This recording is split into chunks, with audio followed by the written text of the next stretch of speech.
Para encerrar, então, a nossa programação de hoje, eu convido ao palco André Jakurski, sócio fundador da JGP, Luiz Stuhlberger, sócio fundador da Verde Asset, Rogério Xavier, sócio fundador da SPX Capital.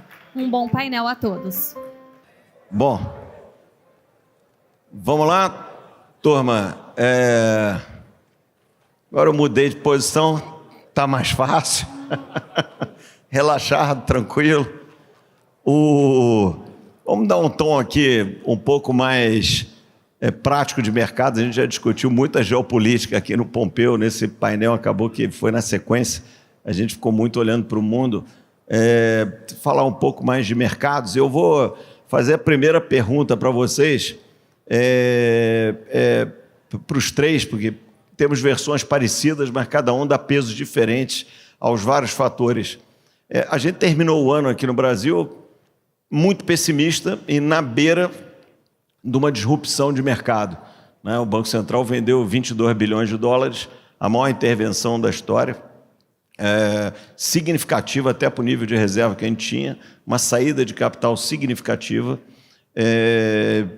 No entanto, a gente virou o ano, não aconteceu muita coisa aqui no Brasil, claro, ninguém falou nenhuma grande bobagem, mas fora isso, não aconteceu nada e os mercados tiveram uma volta significativa.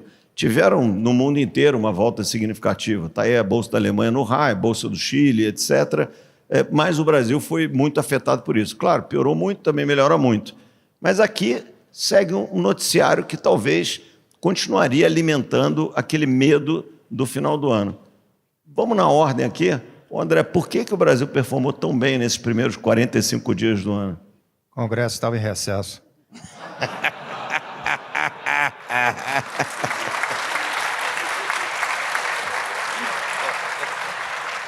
Eu acho estranho que realmente, se não tivesse tido essa saída gigante de recursos no intervalo extremamente curto de tempo, o câmbio não teria ido a 6,30, inclusive com a necessidade do governo vender tantos dólares, né? Porque com esse juro real que nós temos no Brasil, mata qualquer coisa até o câmbio. Então, eu acho que quando você passou esse medo, no Brasil você tem uma trajetória assim contínua para o infinito de dívida, né? Então, nossa dívida está crescendo gradativamente e certamente, né? Eu não vejo como é que a dívida do Brasil vai cair. Pode ser que daqui a uns 10 anos a gente tenha 110% de dívida PIB e nada tenha acontecido, né? Ninguém imaginaria que os Estados Unidos estaria com essa dívida PIB e, por enquanto, as coisas estão normalmente acontecendo. Então, eu acho que no Brasil o que me preocupa dramaticamente é você ter um déficit crescente, um juro escorchante, né? E que impede o desenvolvimento de negócios em geral, e eu não vejo uma perspectiva clara de reversão disso dentro desse governo. Basicamente, é a minha visão. E por que o mercado deu essa refluída assim tão importante? Eu acho que o mercado é ciclotímico. Você vê, o mercado só consegue pensar em uma, no máximo duas coisas ao mesmo tempo. Essa é a verdade. Você vê, por exemplo, agora nos Estados Unidos, até a semana passada, o tema eram tarifas. Aí agora, apesar do fato que as tarifas virão, o mercado mudou de assunto. Agora é desaceleração econômica. Então, você vê, até nos Estados Unidos, que é um mercado muito mais sofisticado que o nosso, as coisas não conseguem ser feitas simultaneamente, né? Então, sai de um tema, agora em outro tema. Agora, de sexta-feira para agora, é um desespero que a economia americana vai entrar no buraco. Então, tem uma série de coisas que acontecem no mercado que você não consegue explicar nem após o fato, né? Movimentos de moedas, certas coisas, você não consegue nem dizer por que aconteceu. Então, eu acho que isso é uma das coisas que entra nessa classe de situações. Se, afinal, os mercados fossem perfeitos, a gente não estava aqui, né? Exatamente. Se fossem perfeitos, cientistas seriam os grandes ganhadores de dinheiro, né? E não nós, né? Stuhlberger, sua visão aí da minha pergunta. Bom, só para complementar aqui que o André mencionou, né, que o Congresso está de férias, né, o Judiciário está de férias, né, então tem mais benefícios, né, sobre isso. Eu até vou lembrar uma frase que eu li, eu estou lendo esse livro América Latina, né, que é muito interessante, né, sobre todos os países da América Latina, o que der errado, é um livro que eu recomendo muito, né, mas tem uma frase acho que de um chanceler francês, que disse que a Argentina cresce à noite, né, e decresce o PIB, cai de dia, né, e à noite ela cresce porque os políticos dormem e as vacas procriam, né? Então, é mais ou menos a situação que a gente está no Brasil, né? E aí o PIB cresce.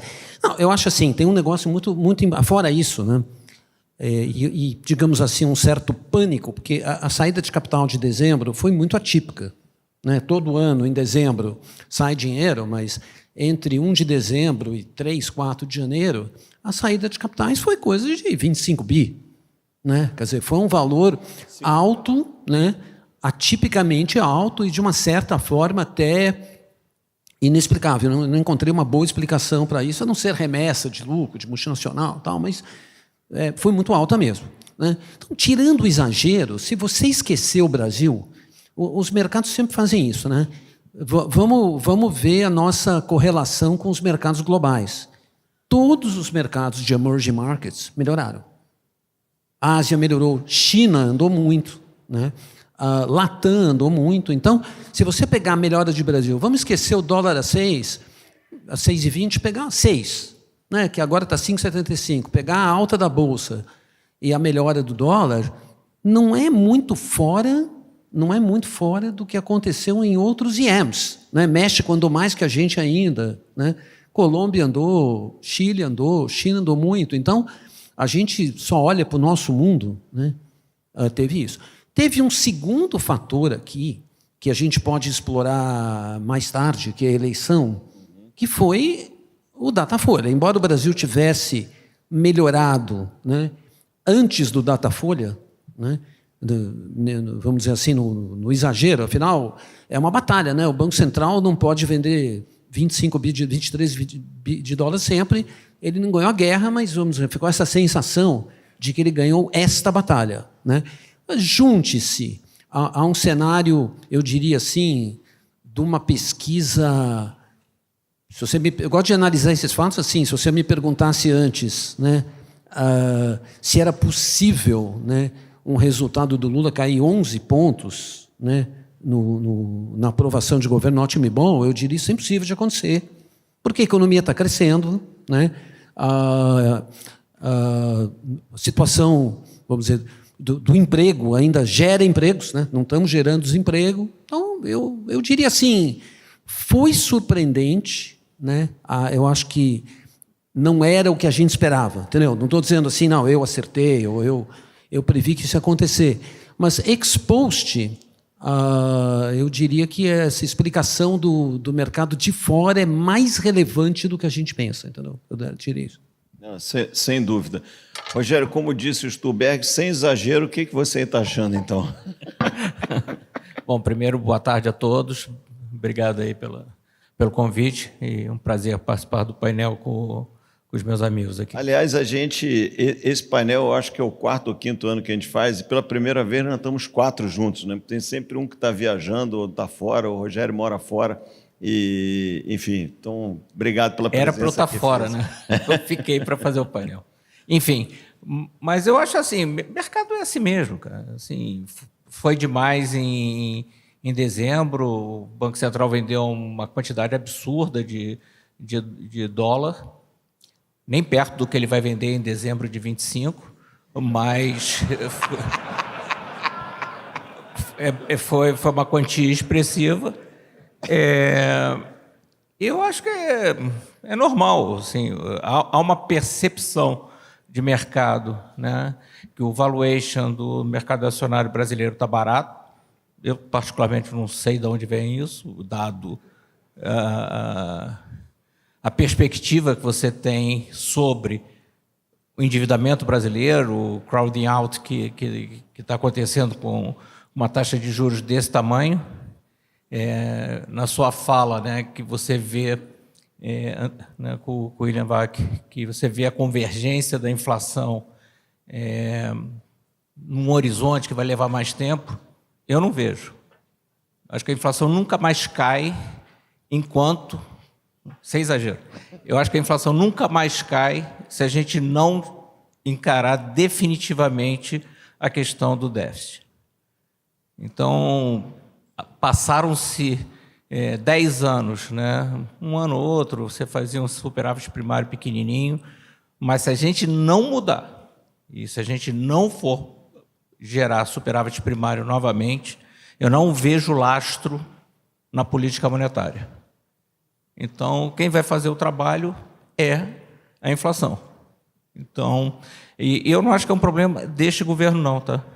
Eu acho que o grande câncer no Brasil se chama Congresso Nacional. Eu acho que, enquanto a gente tiver o Congresso colocado da maneira como ele está, com emenda impositiva, né, derrubando veto presidencial e votando MPs, que foi o primeiro debate aqui com o ministro, eu acho que não tem jeito, aí não tem ideologia, não tem Tarcísio, não tem Deus, não tem ninguém que vá mudar a sanha, a vontade dos políticos de gastarem. Então, não é o Lula que está gastando muito. Quem está gastando é o Congresso. Então, eu não vejo nenhuma vontade, foi proposto pelo esse ministro,